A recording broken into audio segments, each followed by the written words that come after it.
orang masuk surga dengan selamat. Sallu bil lail wan nasu niyam. Salatlah di tengah malam di mana orang-orang semuanya tidur. Kenapa? Karena orang beribadah di waktu orang lalai seperti hijrah dengan Nabi pahalanya. Kata Nabi, al-ibadatu fil haraj kahijratin ilayya. Ibadah di waktu orang lalai, ibadah di waktu orang sibuk dengan bisnisnya, sibuk dengan dagangannya, sibuk dengan tugasnya pagi hari jam 9, jam 10, tapi dia sempatkan sholat duha 2 rakaat. Itu pahalanya sama dengan hijrah denganku. Tentu pahala hijrah dengan Nabi kan luar biasa. Kenapa? Karena kita tak mungkin bertemu dengan Nabi. Maka pahala orang-orang yang hijrah dengan Nabi kan pahalanya fisabilillah. Jelas masuk surga. Makanya sahabat yang ketika hijrah ke Madinah semuanya masuk surga. Radhiyallahu anhum. Diridhoi oleh Allah. Maka ketika kita ibadah di waktu orang itu lalai, di waktu orang itu tidur, kita dapat pahala. Jadi kalau kita pengen dapat pahala hijrah, Pak, kita sempatkanlah sholat, sempatkanlah ngaji Al-Quran saat orang semuanya nengok Quran. Kita sempat baca Al-Quran. Sempatkanlah kita sholat saat orang nengok live futsal, nengok live bola, sepak bola. Kalau nengok sepak bola, jam 2, jam 3, bangun dia, Pak. Siapkan kopi. Tapi berapa banyak orang bangun tengah malam hanya pengen pipis saja. Tak sempat ambil wudhu. Maka kalau ingin kita masuk surga dengan selamat, tanpa hambatan, sering-seringlah sholat tahajud. Karena sholat tahajud dapat 4 keutamaan.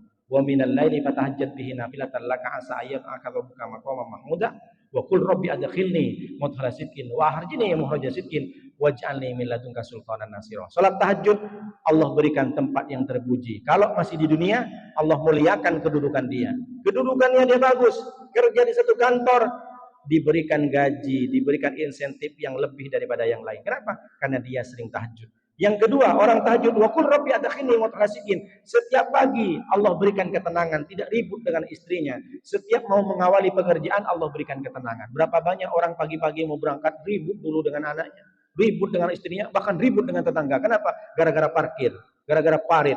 Pagi-pagi udah perang, Pak. Maka kalau kita sering tahajud, di pagi hari kita sudah diberikan ketenangan, anteng, berangkat pun dengan baik, salaman sama anak, cium istri dan sebagainya. Wa qul rabbi adkhilni mudkhala sidqin wa akhrijni mukhraja sidqin. Setiap masalah Allah berikan solusi. Seterburuk-buruknya orang, seburuk-buruknya masalah orang, kalau sering tahajud Allah berikan solusi tanpa batas. Maka banyak orang, Pak, punya masalah tapi dia tak pernah punya solusi. Akhirnya apa yang terjadi? Stres. Makanya banyak orang mati itu bukan karena tak ada duit, Pak. Orang mati itu bukan karena penyakitnya kronis, bukan stadium 4. Orang mati itu menurut dokter psikologi, 80% orang itu putus harapan sampai bunuh diri. Orang mati itu bukan karena penyakitnya, 80% itu karena stres. Stres mikirin. Bukan karena penyakit. Penyakit itu cuma berpengaruh 20%. Makanya kalau ditanya, ada orang makan kambing dengan makan tahu tempe. Justru yang naik tensinya yang makan tahu tempe, Pak. Yang makan kambing sehat. Kenapa? Karena setiap hari dia bosan. Tahu tempe. Paginya tempe goreng, malamnya tahu rebus, besoknya tempe bacem. Bosan dia, Pak. Marah dia, dilempar piringnya. Setiap hari tahu tempe, naik tensi. Jadi orang naik tensi bukan karena makan kambing, karena makan tempe. Kenapa? Emosi dia sama istrinya. Setiap hari tempe goreng, tempe rebus. Jadi bukan karena makan kambing. Makan kambing itu sehat, Pak. Makanya Bapak jangan takut-takut. Nabi itu suka makan kambing.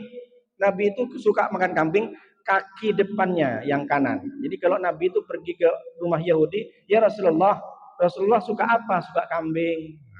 Yang mana? Paha depan.